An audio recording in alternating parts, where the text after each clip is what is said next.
Okay, Jonty here, please.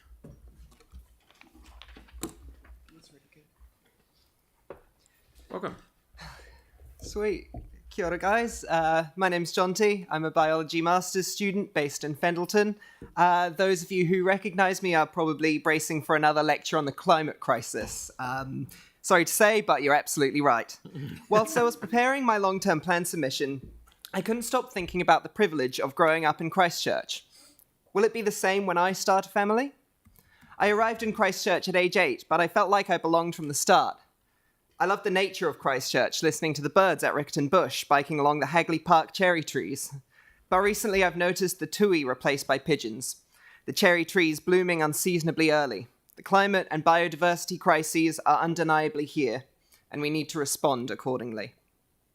Increase our $2 million biodiversity fund, bring back the sustainability fund. Even your proposed climate adaptation fund isn't nearly enough. You're still failing to meet your outdated emissions targets. 54% of young people are highly concerned about the impact of climate change here in Aotearoa. 70% feel that governments do not take enough notice of the concerns of young people. How high will these numbers get by the time I have kids? Climate inaction on this scale is an act of violence against future generations.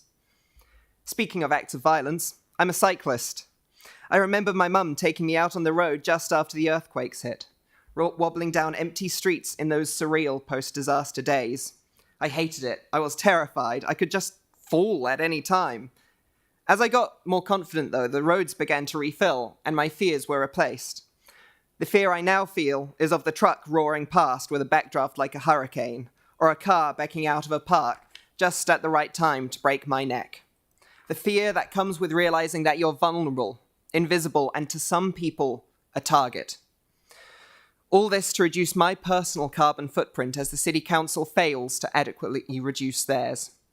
We need to see road infrastructure that prioritises the safety of young cyclists and pedestrians. Norwest Arc, Wheels to Wings, Northern Line and South Express cycleways will provide an opportunity for kids citywide to learn cycling skills and safety.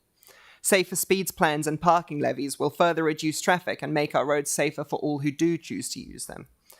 Even a rainbow crosswalk will go some way to making the number of queer youths less vulnerable, more visible.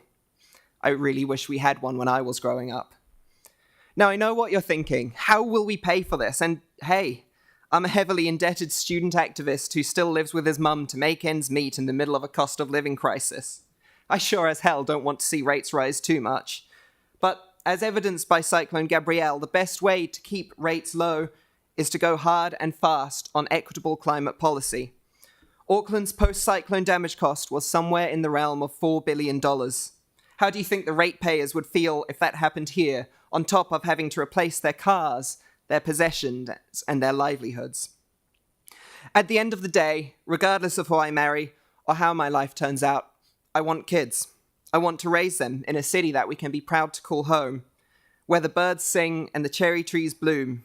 I want to raise them to be able to cycle everywhere, freely and safely. I want them to be able to live in a city that can protect them from the extreme weather events that will frame their whole life. I want to see them move out of home and be proud, confident, and yes, financially independent. Under the current draft long-term plan, I don't think I'll ever see that future.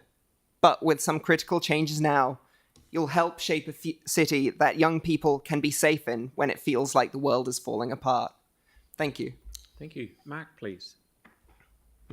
Thank you. Thank you for coming in. Thank you. Good to see you again. You're talking there about the major cycle routes. How do you feel about them? Are they the be-all and end-all, or do we need more good interconnection between? I mean, both. I just would really love to see as many cycleways as possible. I don't own a car. I don't think I ever will. And I love cycling in the city, but it is so hard, as some of our councillors can attest. Yeah. Celeste, please. I just, in terms of your comment around the balance, getting the balance right, I note that you have seen that we're putting 100 million into sports fields, but only 2 million into biodiversity. Yeah. Do you have any further thoughts on that? I mean, of course I have further thoughts. I have a whole degree based around these further thoughts. yeah, like New Zealand's ecosystem is such an asset, but also it is part of our obligations to Te Tiriti or Waitangi in any of its forms, and to Indigenous people in this country is, upholding the mana of nature. And I think as the City Council, you guys are not meeting that expectation yet. Okay, so that's all the questions. Thank you very much for your time and effort. Thank you. Thank you very much. Andrew.